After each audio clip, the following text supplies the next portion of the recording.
প্রিয় বন্ধুরা, আজকের আমাদের আলোচনার বিষয় হলো ধাতু এবং অধাতুর বিক্রিয়া। এই ধাতু আর এই অধাতুর বিক্রিয়া আমাদের বুঝতে গেলে বুঝতে হবে রিঅ্যাক্টিভিটি সিরিজ। এই রিঅ্যাক্টিভিটি সিরিজ কি? এই রিঅ্যাক্টিভিটি সিরিজ হলো আমরা যে ধাতু বা অধাতুগুলোকে আমরা সাধারণত আমরা চিনে থাকি, সেই ধাতু অধাতুগুলো কখন কার সাথে কিভাবে বিক্রিয়া করবে এবং সেই অনুযায়ী সেই রিঅ্যাক্টিভিটি সিরিজে একটি সিরিজে তাদেরকে সাজানো হয়। ওপরের যে মৌলগুলো আছে সেগুলো রিঅ্যাক্টিভিটি অর্থাৎ সেগুলো বিক্রিয়া করার ক্ষমতা বেশি, এবং যেগুলো নিচে রয়েছে যেগুলো রিঅ্যাক্টিভিটি ক্ষমতা খুব কম। যেমন ওপরে দেখতে পাচ্ছেন পটাশিয়াম, সোডিয়াম, ক্যালসিয়াম, এরা জলের সাথে বিক্রিয়া করতে পারে এবং এদের রিঅ্যাক্টিভিটি লেভেল খুব হাই। আবার তার নিচে দেখতে পাচ্ছেন ম্যাগনেসিয়াম, অ্যালুমিনিয়াম, জিঙ্ক, মানে লোহা, টিন, লেড, এইগুলি আর আগের এই তিনটি মৌল এরা একসাথে দেখতে পাচ্ছেন এরা অ্যাসিডের সাথে বিক্রিয়া করতে পারে এবং এদের রিঅ্যাক্টিভিটি লেভেল মাঝারি ধরনের।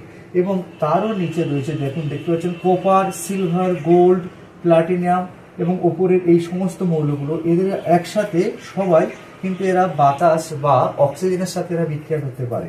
এদের রিঅ্যাক্টিভিটি লেভেল অর্থাৎ বিক্রিয়ার ক্ষমতা সেটা একটু কম। তাহলে আমরা বুঝতে পারছি। এইবার আমরা এই যে রিঅ্যাক্টিভিটি সিরিজে আমরা সাজানো হয়েছে, এবার এইগুলো থেকে বলতে পারি এই শ্রেণী থেকে এই তথ্যগুলো পাওয়া যায় তারা বায়ু বা অ্যাসিড জলের সাথে তারা কিভাবে বিক্রিয়া করে বা কোন মৌলগুলো কাদের সাথে বেশি বিক্রিয়া করে। এইবার ধাতুর বহিস্থ কক্ষে সাধারণত একটি থেকে তিনটি ইলেকট্রন থাকে, অর্থাৎ যেগুলোকে আমরা ধাতু বলে থাকি, যেমন লোহা, ম্যাগনেসিয়াম, এইগুলোর এদের বহিস্থ কক্ষে সাধারণত এক থেকে তিনটে ইলেকট্রন থাকবে। আবার অধাতুর বহিস্থ কক্ষে সাধারণত 4টে থেকে 8টি ইলেকট্রন থাকবে। ব্যতিক্রম হলো হাইড্রোজেন এবং হিলিয়াম। হাইড্রোজেন এবং হিলিয়াম এমন দুটি অধাতু, এদের বহিস্থ কক্ষে হাইড্রোজেনের বহিস্থ কক্ষে 1টি ইলেকট্রন থাকবে এবং হিলিয়ামের বহিস্থ কক্ষে 2টি ইলেকট্রন থাকবে। তাহলে আমরা এই রিঅ্যাক্টিভিটি সিরিজের এটি আমরা মোটামুটি একটু বুঝতে পারলাম। এবার আমরা আসবো ধাতুরা সাধারণত ইলেকট্রন ত্যাগ করে, যত সংখ্যক ইলেকট্রন ত্যাগ করে তত সংখ্যক ধনাত্মক আধানে পরিণত হয়। অর্থাৎ ধাতু সোডিয়াম, ম্যাগনেসিয়াম, আয়রন, এফি এরা সাধারণত ইলেকট্রন ত্যাগ করে এবং ত্যাগ করে সাধারণত ধনাত্মক অর্থাৎ ক্যাটায়নে পরিণত হয়। এবং অধাতুরা সাধারণত ইলেকট্রন গ্রহণ করে এবং অধাতু যেমন অক্সিজেন, ব্রোমিন, কার্বন প্রভৃতির ইলেকট্রন গ্রহণ করে এবং যত সংখ্যক ইলেকট্রন গ্রহণ করে ঠিক ততটাই তাদের ঋণাত্মক আধান বা অ্যানোয়ন সৃষ্টি হয়ে থাকে।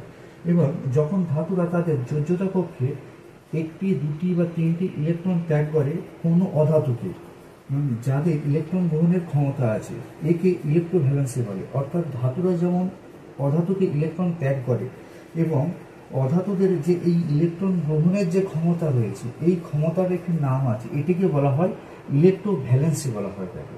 আবার এর ফলে 2টি পরমাণু একসাথে অন্তর্বর্তী গ্যাসের আকার সৃষ্টি করে এবং এর ফলে যে 2টি পরমাণু ধাতু এবং অধাতু এরা একসাথে এদের অন্তর্বর্তী একটি গ্যাসের আকারের ন্যায় সৃষ্টি করে। এবং মৌলের পরমাণু যে ইলেকট্রন ত্যাগ হলে অন্য মৌলের পরমাণুতে যখন সেই ইলেকট্রন সংযুক্ত হয়ে নতুন যে যৌগ সৃষ্টি হয়, একে বলা হয় থাকে আয়নিক কম্পাউন্ড বা আয়নিক যৌগ। অর্থাৎ মৌলের ইলেকট্রন ত্যাগ করে অন্য মৌল যখন সেই ইলেকট্রনটাকে গ্রহণ করছে তখন তারা যে যৌগটা সৃষ্টি করছে তাকে বলা হয় আয়নিক কম্পাউন্ড যৌগ। তাহলে এইভাবেই আমরা ধাতু অধাতুর বিক্রিয়া মোটামুটি একটা আলোচনা করে বুঝতে পারলাম।